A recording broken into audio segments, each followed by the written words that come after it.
श्री राधे राधे। भक्तों, मानस में लिखा हुआ बिनु सत्संग विवेक न होई, राम कृपा बिनु सुलभ न सोई। कई लोग राम की कृपा मानते हैं, कुछ सांसारिक वस्तुएं मिल जाएं तो उसको कृपा मानते हैं। वो भी कृपा का एक छोटा रूप हो सकता है, लेकिन वास्तविक कृपा क्या है? संतों का संग प्राप्त हो जाना। संतों अर्थात महान भागवत भक्तों का संग। महान भागवत भक्तों का संग मिलने से ही विवेक की प्राप्ति होती है। और कल आप श्रवण कर रहे थे महान संतों का संत समागम,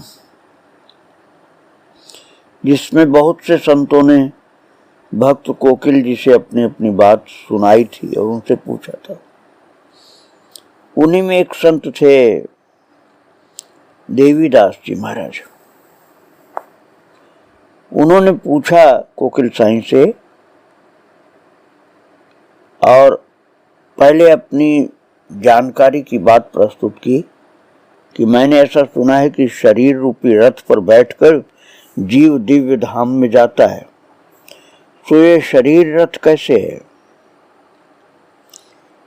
तो भक्त कोकिल जी ने कहा कि ये बाह्य शरीर रथ नहीं हो सकता, भक्तों का भावमय विग्रह ही रथ है। इसमें शुद्ध सात्विक मन, बुद्धि, चित्त, अहंकार ये चार पहिए हैं। स्थूल शरीर तो भक्तों यही छूट जाता है, वो कहाँ जाता है?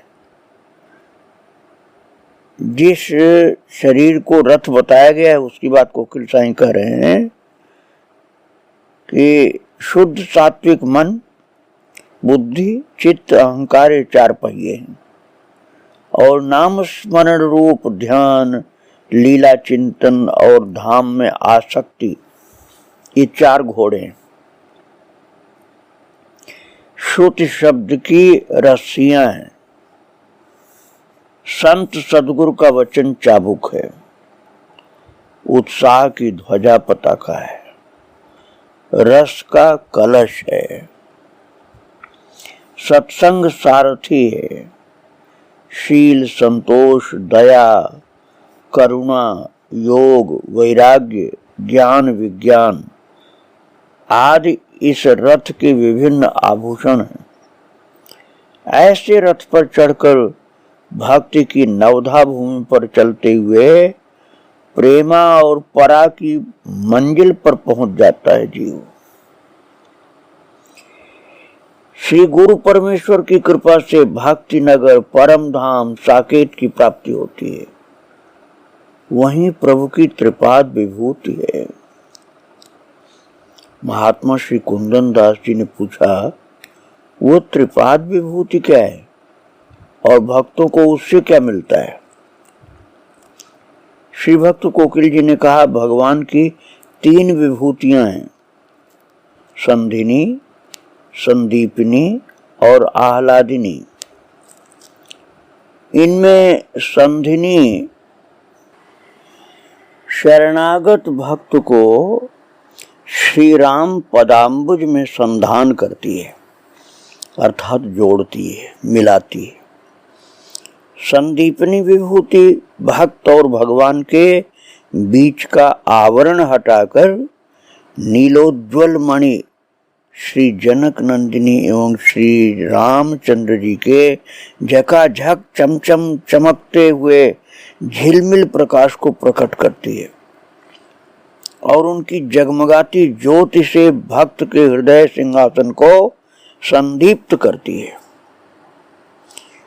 और आह्लादिनी विभूति वो है जो क्षण क्षण युगल सरकार की सेवा में संलग्न रहकर परम आह्लादिनी शक्ति श्री जनक नंदिनी एवं परमाह्लादमय श्री रामचंद्र जी को रिझाती रहती है। कोटि कोटि चंद्र सूर्य के समान मधुर प्रकाश से भरपूर सुख समाज देखकर भक्त जनों को अत्यंत आह्लाद होता है। भगवान की त्रिपाद विभूति रूप धाम इस एक पाद रूप संसार से, जिसमें असंख्य कोटि ब्रह्मांड हैं, बहुत दूर है। उसका वर्णन अनुभवी महात्माओं ने इस प्रकार किया। ये सप्तद्वीपवती पृथ्वी 99 करोड़ योजन में है और भक्तों इसमें 1 करोड़ योजन ऊपर महरलोक है। वहां पृथ्वी से 100 गुना सुख है। जिन महात्माओं के हृदय में और धनवानों में मोह रहता है, वे अपने परिवारों के साथ उत्तम सुख में रहते हैं। वहां भी किसी का सुख मध्यम कोटि का होता है। इससे 2 कोटि योजन ऊपर कर्मलोक है। वहां गृहस्थ में रहकर सत्कर्म में स्थित पुण्यात्मा स्त्री पुरुष जाते हैं। उससे 4 कोटि योजन ऊपर जनलोक है। वहां सच्ची प्रीति निभाने वाले मनुष्य जाते हैं। उससे 6 करोड़ योजन ऊपर पितृलोक है।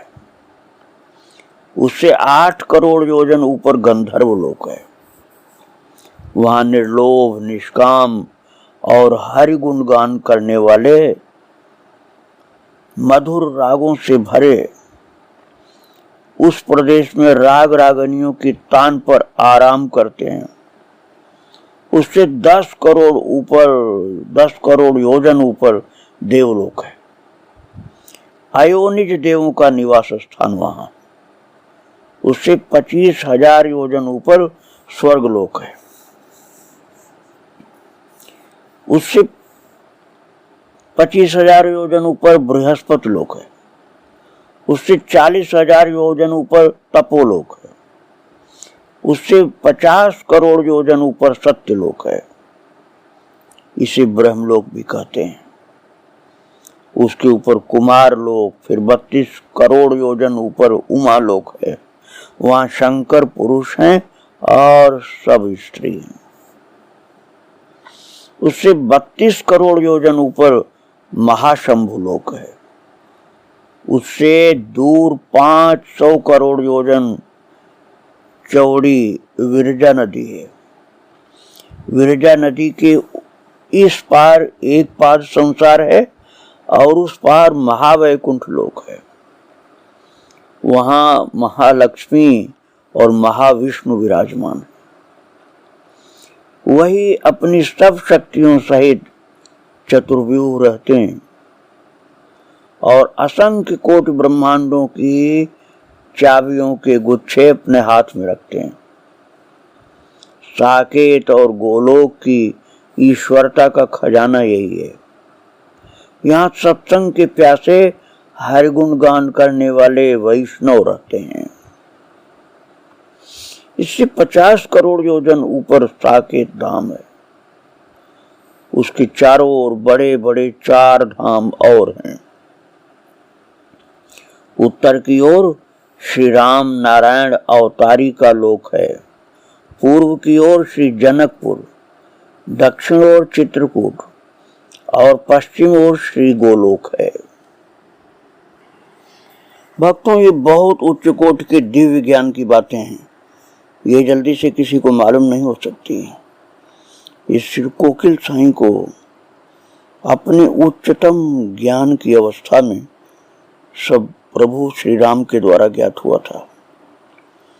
और जब उन्होंने ये बात बताई तब संत श्री टहल्या राम जी ने प्रश्न किया, श्री स्वामी जी, श्री युगल सरकार साकेत लोक में जिस वैभव से भक्तों के साथ विराजमान रहते हैं, कृपा करके विस्तार पूर्वक का सुनाइए। भक्तों, बुद्धि में सबके आ नहीं सकती ये बातें, लेकिन ये सब की सब पूरी सत्य बातें हैं। तो श्री स्वामी जी ने कहा टहल्या राम के पूछने पर कि साकेत धाम का विस्तार बहुत बड़ा है।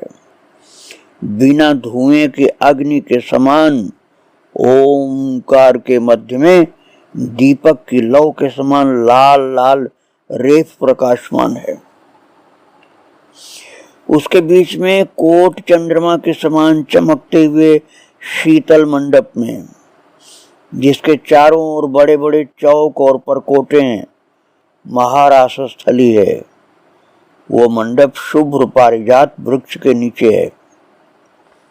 ये वृक्ष भक्त वांछित नाम रूप स्नेहदाता कोटि सूर्य चंद्र के समान शीतल फूलों से भरपूर जगमगाता है। उस पर अनंत कोटि भक्त रंग बिरंगे पक्षियों के रूप में मधुर मधुर कलरव करके श्री युगल चंद्र को रिझाते हैं। उस मंडप में मणिखचित स्वर्ण सिंहासन है। उसका विस्तार 5 कोस में है। अब समझिए बुद्धि कहां से मनुष्य की काम कर सकती है, किंतु ये सारी बातें सत्य हैं भक्तों। उसके ऊपर पद्म सुगंध से युक्त रत्न कमलाकार छत्र है। उसकी सुगंध कोटि योजनों में फैलती रहती है। अलबेली सहेलियां चमर लिए खड़ी रहती हैं। सिंहासन से मधुर मधुर रागों के आलाप गुंजार करते रहते हैं। भक्तों, ये चीजें जो हैं सत्य होते हुए भी वैज्ञानिकों की पहुंच के बहुत बाहर हैं। इनके लिए दैवी शक्ति प्रभु कृपा से किसी को मिले तब वो देख सकता है, समझ सकता है, और जा तो वही सकता है जिसको भगवान वहां पहुंचाए। और कोकिल साई ने और बतलाया कि वहां खिले हुए फूलों की वेदिकाओं पर उर्वशी, पौलोमी, मेनका आदि को लज्जित करने वाली परम सुंदरी सहचरियां भोजन पान आदि का थाल सजा करके संवार करके हाथ में लिए मधुर मधुर तान अलापती रहती हैं। सिंहासन के मध्य में सौगंधक सुकोमल विशाल पीले कमल की कर्णिका पर माधुर्य लीला का रसास्वादन करते हुए अभयदानी श्री जानकी रामचंद्र जी विराजमान हैं। अत्यंत मधुर एवं ठंडे प्रकाश की चांदनी छिटक रही है। इस सलोने तेज में मधुर मुस्कुराहट की छटा अलग ही छा रही है। युगल के सिर पर मुकुट है। मुकुट में जटित अमूल्य रत्नमणि, मोतियों का रंग बिरंगा प्रकाश अपना अलग ही ज्योतिर्मंडल बना रहा है। काले काले घुंघराले महीन और चिकने केशपाश कपोलों पर लटक कर भक्तजनों के नेत्र और मन को नागपाश में बांध रहे हैं। उन्नत और विस्तृत ललाट पर केसर की खौर, रोली की बिंदी ऐसी जान पड़ती है मानो चंद्रमंडल पर मंगल और बृहस्पति दोनों का योग हो गया है।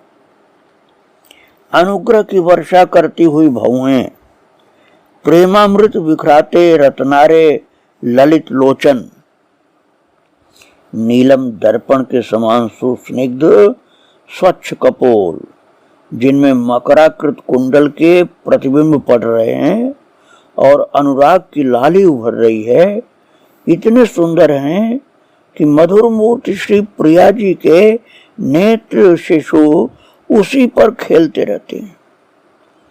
शुक की चोंच के समान नासिका, पके हुए बिंबा फल के समान अधर, जिनके दर्शन मात्र से ब्रह्म बुद्धि का नाश और लोभ का जन्म होता है।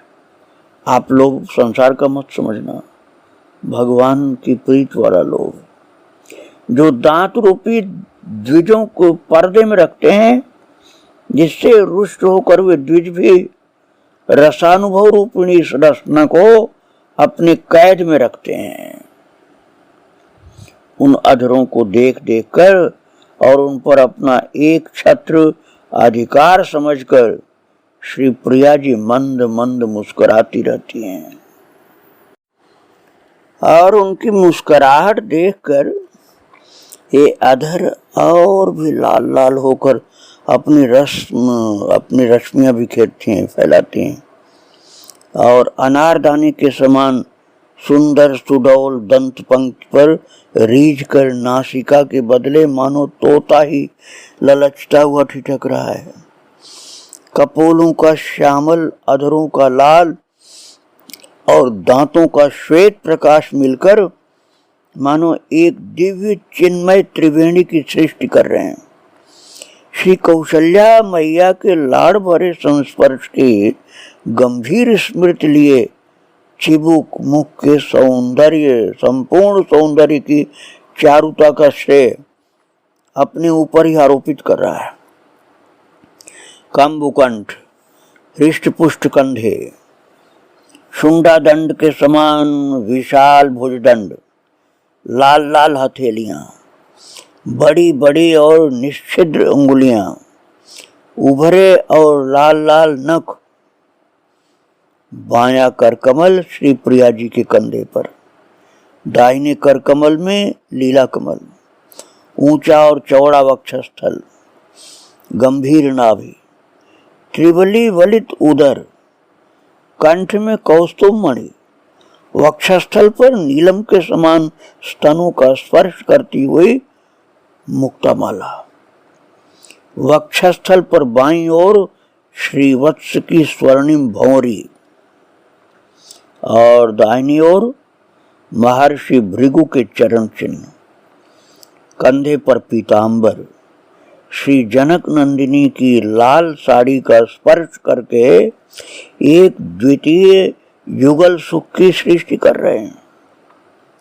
आजानुलंबिनी वैजंती माला, भक्तों के पंचरंग भाव पुष्पों की बनी, कभी न कुमलाने वाली, बीच बीच में हिल हिल कर श्री प्रिया जी से प्रार्थना करती हैं, देवी मुझे ईर्ष्या की दृष्टि से मत देखो, मैं जैसे इनके वक्षस्थल की शोभा हूं वैसे ही आपके वक्षस्थल की भी।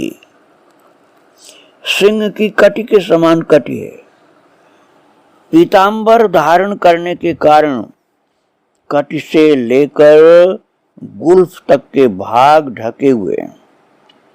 झीने पीतांबर से मरकत मणि के समान महीन महीन सौंदर्य की रश्मियां बाहर को उलझी सी पड़ती हैं और कितनी सुंदर किरणें अद्भुत छा रही हैं। ऊंची एड़ी, स्निग्ध और सुडौल पंजे, यव कमल अंकुश आदि चिन्हों से चिन्हित लाल लाल चरण तल, जिनमें जाबक का पता ही नहीं चलता है, उभरे और लाल लाल नख, जिनकी रश्मियों से भक्तों के हृदय का अंधकार दूर भाग जाता है। दासियों के नेत्रों को बारंबार अपनी ओर खींचते रहते हैं। भगवान के श्रेष्ठ भक्त ही श्रृंगार के समय बाजूबंद, अंगूठी, कांची, कंकण, नूपुर आदि के रूप में समय समय पर भगवान के अंग का स्पर्श सुख लेने लगते हैं। भक्तों, ये बहुत उच्च कोटि के बड़भागी जो प्रभु के भक्त होते हैं ना, उनको भगवान के शरीर में ये रूप प्राप्त होते हैं। भगवान के आभरण आभूषण बन करके वो भक्त लोग ही भगवान के अंग का स्पर्श सुख प्राप्त कर लेते हैं। कभी धनुष बाण बन जाते हैं, कभी पार्षद होकर सेवा करते हैं। वो भगवान की इच्छा, भक्तों की इच्छा का बना हुआ दिव्य चिन्मय लोक है।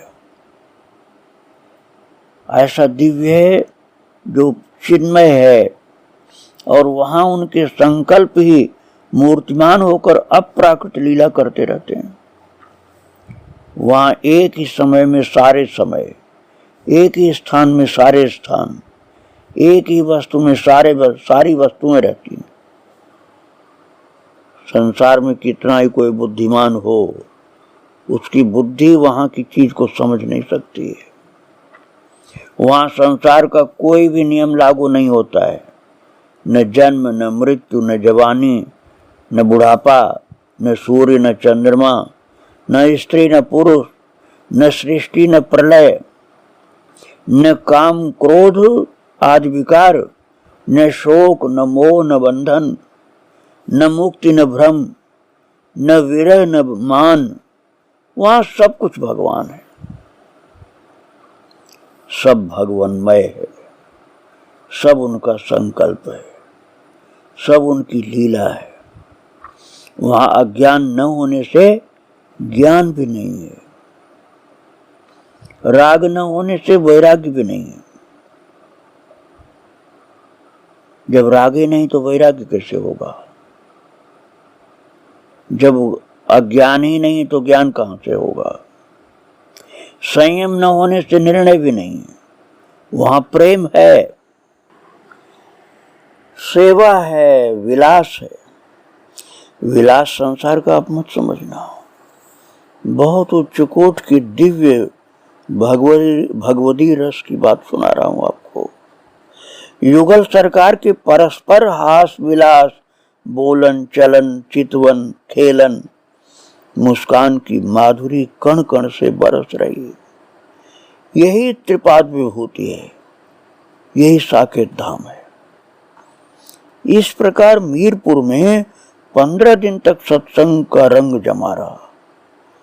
कभी कोई संत, कभी कोई संत, कोई न कोई संत तो आते ही रहते थे और भागवत रहस्य और भक्ति भाव का निरूपण करते। बीच बीच में प्रश्नोत्तर भी होते। जिनके अंदर प्रश्न करने की पात्रता होती थी वे ही कोकिल साईं से प्रश्न कर पाते थे और फिर दिव्य ज्ञान का खजाना उनका प्रकट होता था। बीच बीच में प्रश्नोत्तर जब होते थे तो एक दूसरे की बात का समर्थन करने के लिए महापुरुषों की वाणियों का उद्धरण भी दिया जाता था। 15 दिन के बाद सब संत अपने अपने स्थान के लिए रवाना हुए और श्री स्वामी जी अर्थात कोकिल साईं सबका यथायोग्य सत्कार भेंट पूजा किए। श्री मीरपुर में समय समय पर संत पधारते ही रहते थे। आज मारवाड़ियों के गुरु तो कल मुसलमानों के पीर, सन्यासी, उदासी, वैष्णव, वैरागी, सभी संप्रदाय, सभी मजहब के संत पधारते हैं। कोकिल साईं किसी से बिना चिढ़ माने, बिना राग और बिना द्वेष के सबसे प्रेम करते और सबको अपने दिव्य ज्ञान का रसास्वादन करा के महान भगवत भक्त बना देते थे। इसलिए यहाँ संप्रदाय और मजहब में कोई कलह नहीं था, प्रेम था, पराकाष्ठा थी प्रेम की। खूब धूमधाम से सत्संग होता था।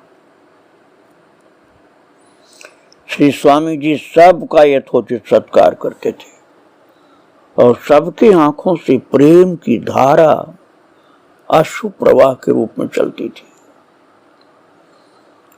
कितने तो ऐसे ऐसे मजहब के लोग आते थे जिनको समझना बताना भी मुश्किल है, क्योंकि वो लोग एक अलग प्रकार की रहनी सहनी वाले लोग थे। लेकिन वो लोग भी कोकिल साईं के दिव्य सत्संग में आकर के राम प्रेमी बन जाते थे। सब राम प्रेमी बन जाते थे और कुछ न कुछ उनको कोकिल साईं की भक्ति का प्रसाद मिलता ही मिलता था। किसी को ज्यादा, किसी को थोड़ा, लेकिन कोई खाली वापस नहीं जाता था। जो कोकिल साईं के दिव्य सत्संग में आ जाता था उसको कुछ न कुछ भगवत प्रेम का प्रसाद मिल ही जाता था। ऐसा अद्भुत संत समागम था कोकिल साईं का, जिसकी चर्चा प्रभु कृपा से हम लोग कर रहे थे। और चरित्र तो अनंत हैं। अब उनको हम अभी सत्संग में श्रवण कर रहे थे, अब आगे उनको लेकर के हम अयोध्या चलेंगे, किंतु आज इनको प्रणाम करके यहीं विराम दूंगा। अयोध्या के लिए कल प्रस्थान करूंगा। श्री राधे राधे, जय श्री राधे।